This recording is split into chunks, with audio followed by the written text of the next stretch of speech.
Ya, baik.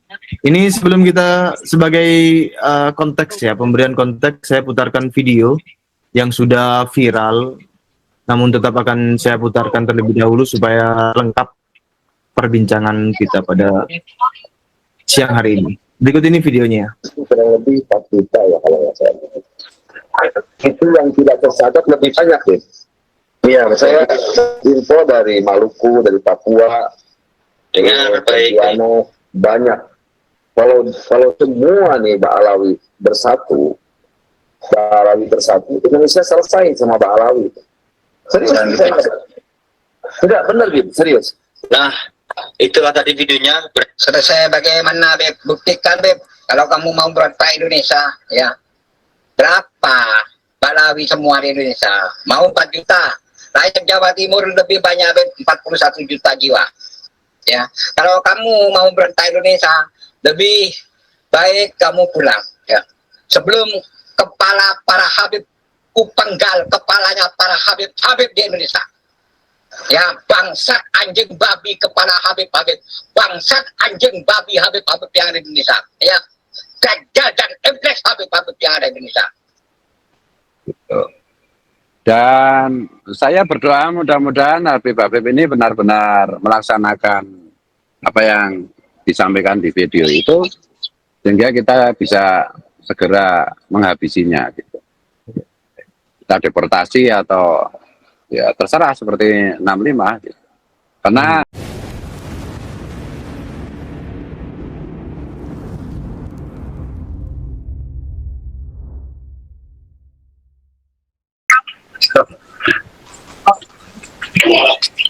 Assalamualaikum warahmatullahi wabarakatuh.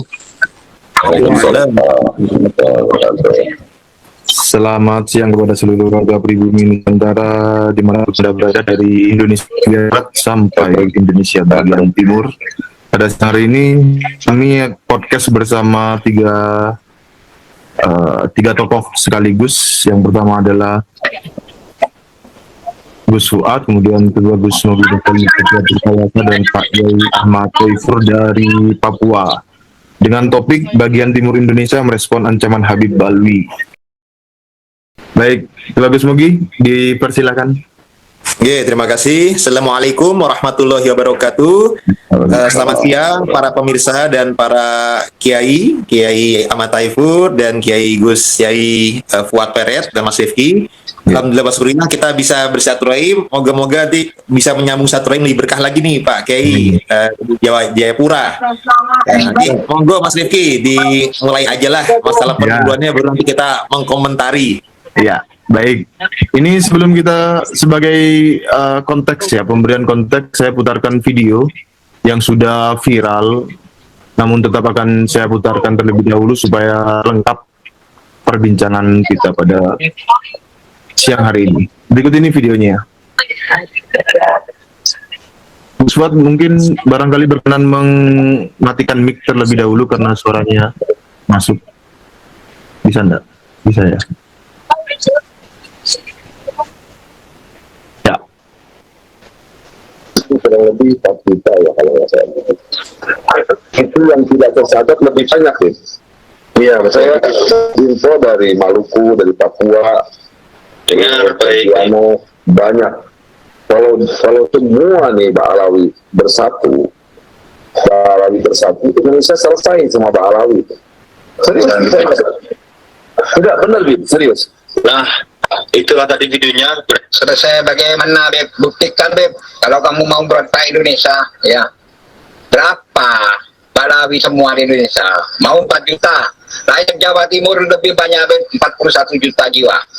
Ya, kalau kamu mau berontak Indonesia, lebih baik kamu pulang. Ya, sebelum kepala para Habib kupenggal kepalanya para Habib di Indonesia. Ya, bangsat anjing babi kepala Habib, bangsat anjing babi Habib yang ada di Indonesia. Ya, dajjal dan iblis Habib yang ada di Indonesia.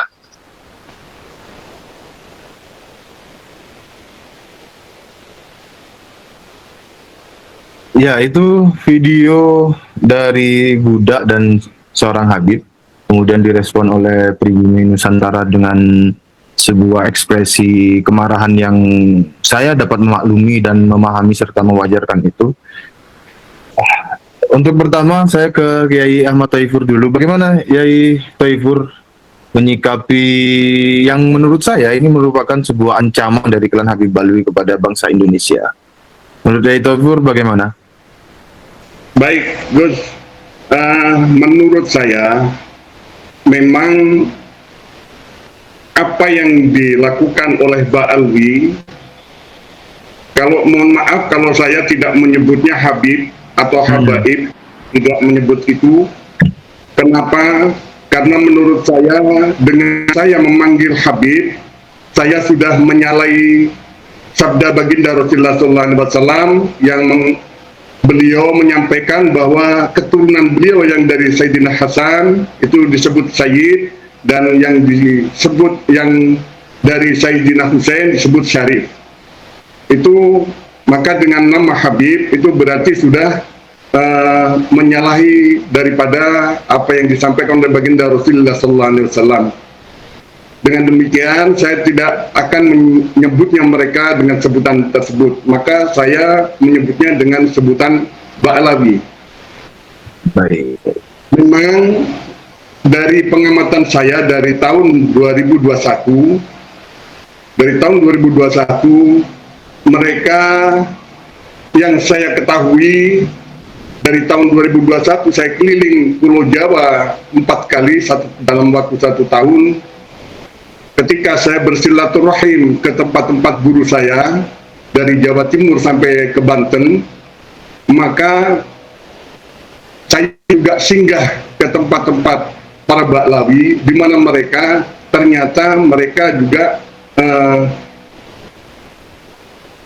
membuat suatu atau menghimpun sesuatu pengaruh untuk memperkuat pengaruh mereka di masyarakat, yang pada saat itu yang ada pada saya dalam pikiran saya, jika hal ini nanti dimanfaatkan oleh para Ba'alawi, maka tentunya Indonesia akan tercerai-berai, akan hancur.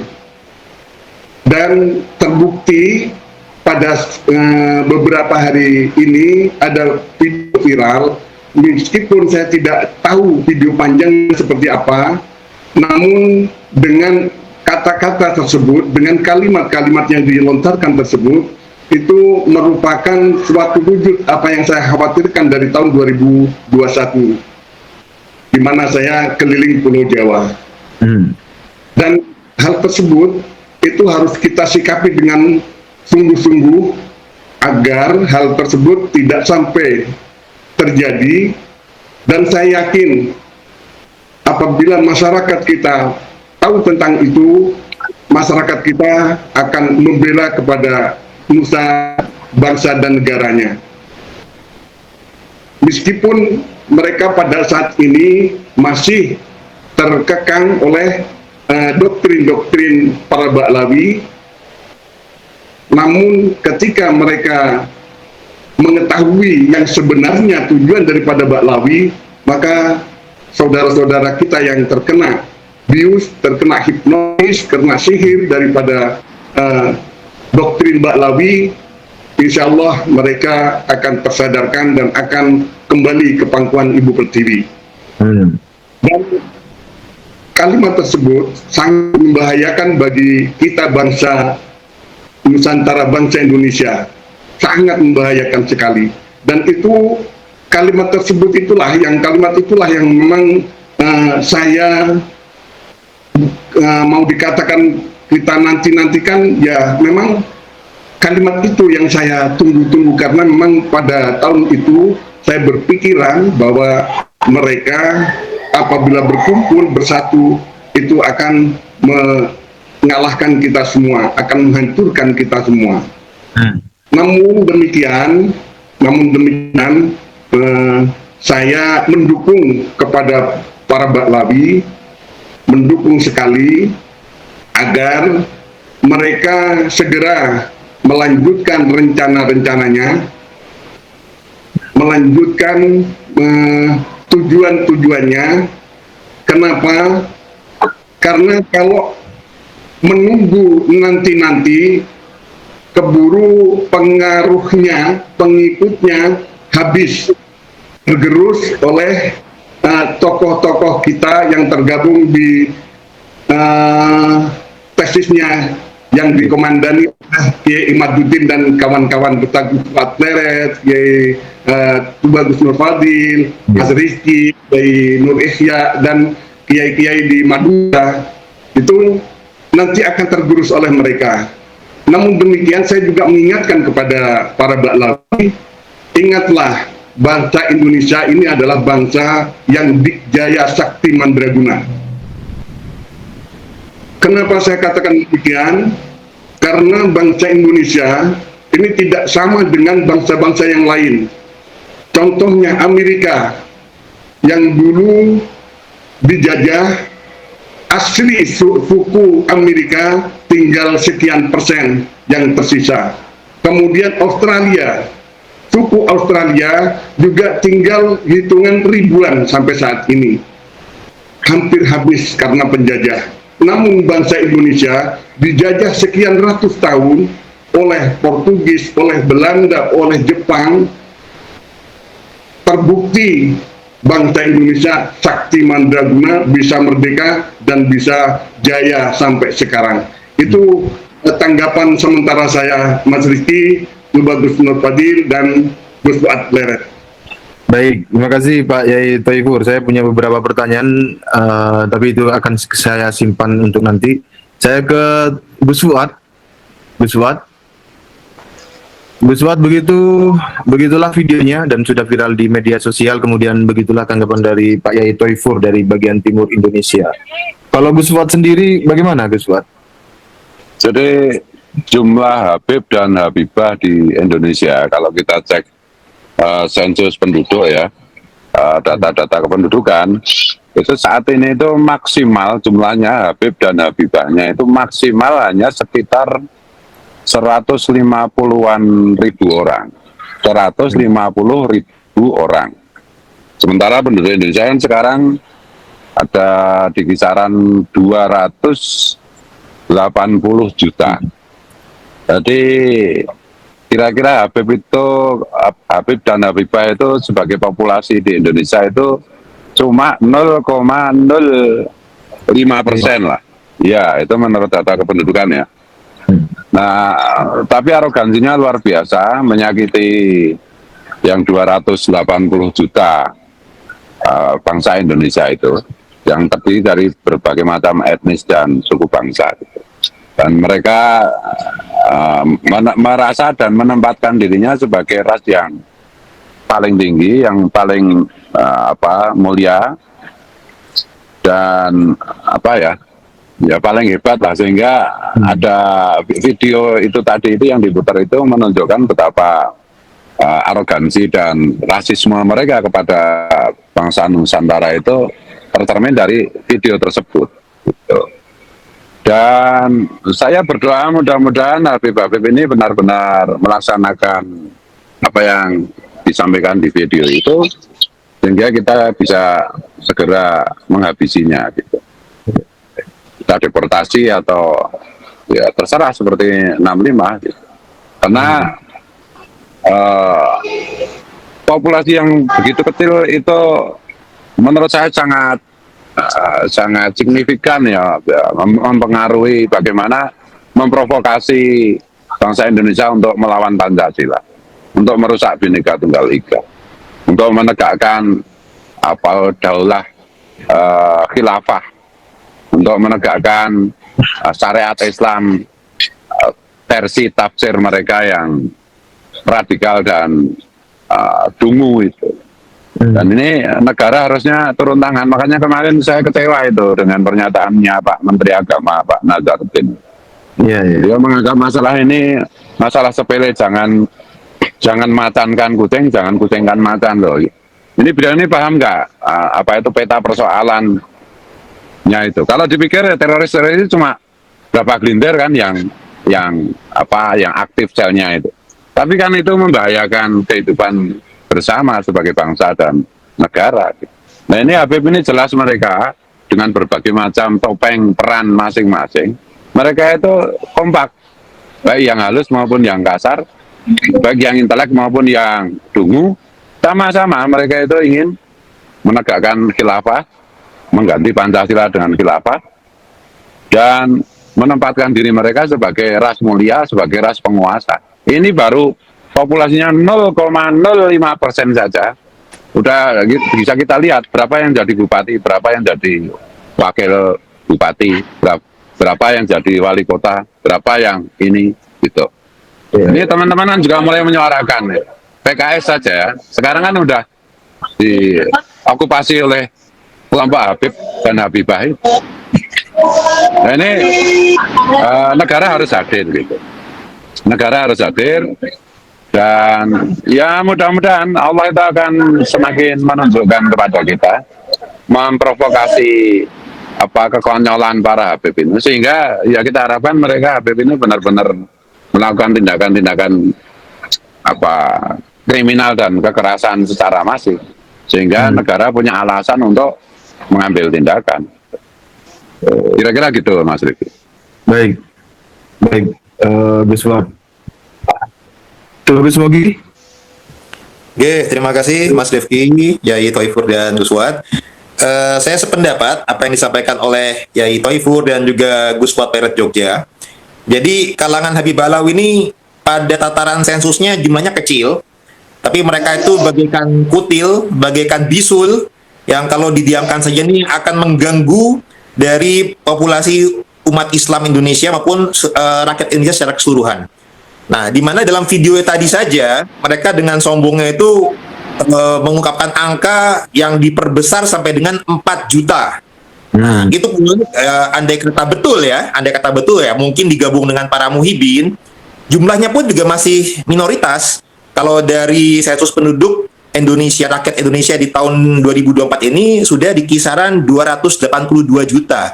Berarti kalau distatistikkan hanya sekitar 1,5% saja, Mas Rifki.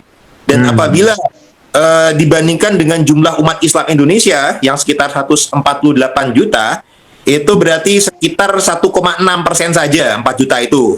Jadi meskipun secara statistik Ba'alawi itu tidak sampai 4 juta, hanya hitungan ratusan ribu, tapi kalau mereka menganggap punya massa sampai dengan 4 juta, ya mungkin digabungkan dengan para muhibin, ini harus diwaspadai, karena itu sudah merupakan suatu suara yang menyatakan Indonesia bisa selesai oleh Ba'alawi. Nah ini kan bisa diartikan mau mendominasi Indonesia, bisa diartikan juga mau mengubah atau memimpin secara perpolitikan. Nah biasanya sih orang-orang seperti ini ada berafiliasi dengan HTI atau FPI biasanya ya diduga, dan hendak menegakkan hukum syariat Islam versi mereka. Nah padahal dalam agama Islam itu sendiri kita diajarkan untuk menjaga amanah, untuk menjaga suatu bentuk perjanjian. Jadi para founding father kita, para ulama kita, para umaroh kita dari masa sejak Indonesia ini merdeka sudah memiliki kesepakatan untuk menjaga Indonesia menjadi satu bangsa, satu negara dengan patokan dasarnya adalah Undang-Undang Dasar 1945 dan juga Pancasila. Bahkan di Undang-Undang Dasar ayat pasal 29 yang pertama dinyatakan Indonesia ini berdasar atas ketuhanan yang Maha Esa. Nah, artinya meskipun Indonesia ini bukan negara agama Islam, tapi secara spiritual Indonesia adalah negara yang bertauhid, yang berdasar pada ketuhanan yang Maha Esa. Jadi dengan ketuhanan Maha Esa ini menjadi jelas Tuhan yang Maha Pencipta, yang Maha Esa, ini adalah juga Tuhan yang disembah oleh orang Islam, orang Kristen, orang Katolik, orang Buddha, orang Hindu. Kita semua menyembah Tuhan yang sama, yang Maha Menciptakan. Hanya saja perbedaan dalam sudut pandangnya, dalam menamakannya. Sama misalkan seperti perumpamaan buah apel, bisa disebut apel di kita, ada orang lain di Inggris sebutnya apple, atau kalau anggur, ada anggur, orang Inggris sebutnya grape, dan lain sebagainya. Artinya kita Indonesia ini sudah sebuah negara yang mengandung filosofi yang spiritual. Kita menyatukan berbagai etnis yang berbeda, suku bangsa yang berbeda, agama yang berbeda, tapi tetap menjadi satu, yaitu Bhinneka Tunggal Ika. Sehingga apabila ada orang yang mengaku-ngaku Islam, mengaku-ngaku cucu Nabi, seakan-akan mau menegakkan hukum Islam yang lebih benar, ini justru menyalahi ajaran Rasulullah itu sendiri. Karena artinya mereka akan melanggar perjanjian, mereka akan berlaku khianat. Nah, padahal khianat ini merupakan ciri-ciri dari sifat orang munafik. Dan dalam agama Islam pun, munafik pun itu diancam dengan neraka yang paling bawah, Mas Rifki dan saudara-saudara sekalian. Hingga dalam pandangan kami, ini orang-orang yang seperti oknum-oknum ini kan, saya lihat Habibnya tuh marga Aidit, dan juga kayaknya lagi ngobrol dengan Muhibinnya tuh dari Banten ya. Nah, saya sebagai keluarga besar Banten juga prihatin, karena masih ada saja orang-orang pribumi ini yang masih bisa ditulari kebodohan, pembodohan, dan penyesatan. Nah, ini memang sesuai dengan sabda Nabi, kalau kita untuk berhati-hati dalam pergaulan, kalau kita dekat dengan tukang parfum, kita akan kebawa wanginya. Tapi kalau kita dekat dengan tukang besi atau tukang sampah, itu akan kebawa bau buruknya. Kita akan ketularan pengaruh-pengaruh buruknya. Jadi pengaruh buruk untuk gerakan radikalisme, separatisme, suka caci maki, ini menular ini, menjadi akar-akar tidak baik dan rasis dan merendahkan yang lain. Sehingga tentu saja 4 juta yang mereka sebut nih, ya kalau perlu diselidiki, apakah itu mungkin sudah beserta Muhibin. Nah, mereka kan biasanya juga menyuarakan untuk gerakan jihad, untuk masalah Palestina. Nah, kalau untuk masalah Palestina, kita pada dasarnya juga mendukung kemaslahatan saudara-saudara kita, tapi tentunya kita juga menyesuaikan dengan kebijakan umarok kita dan politik luar negeri. Jangan sampai malah merugikan bangsa kita juga. Nah, tapi kan kita bisa mendukung gerakan Palestina dengan doa kita, dengan donasi kita, pemerintahan kita bisa dengan gerakan diplomasi, bukan dengan cara ikut berperang yang dapat merugikan berbagai banyak pihak. Nah, apabila mereka tetap mau berperang, misalkan ya mungkin saja 4 juta ini silakan nih dipulangkan ke Yaman saja. Di sana mereka bisa bekerja sama dengan orang Houthi untuk menyerang Palestina. Daripada di Indonesia ini mengganggu, mungkin pemerintah kita bisa mendeportasi. Ya kalau misalkan ratusan ribu atau 4 juta, menurut saya juga nggak masalah tuh Pak Prabowo dan lain sebagainya, karena malahan membantu untuk mengurangi kepadatan penduduk di Indonesia. Penduduk Indonesia itu sudah padat, sudah 282 juta. Ya kalau dikurangin 4 juta itu malah bagus sepertinya. Jadi saya setuju tuh kalau 4 juta ini ya silakanlah, kalau memang nggak bisa di Indonesia dengan damai menjadi parasit, ya silahkan kalau Anda mau ke Palestina atau mau ke Yaman biar jadi wali, katanya kan Kamu Tarim kan jadi wali tuh. Itu saya mendukung sekali, daripada di Indonesia menciptakan permusuhan dan perpecahan.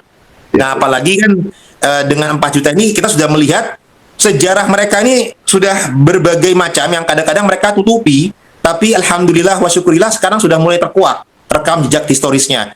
Mereka di abad 9 Hijriah mulai mengaku-ngaku sebagai cucu Nabi, padahal hasil genetiknya adalah turunan Yahudi Terah Kaukasus. Di abad 18 Masehi, tahun 1750 sampai dengan 1752, mereka sempat oknum mereka ya, itu bersempat berupaya mengkudeta tahta Kesultanan Banten.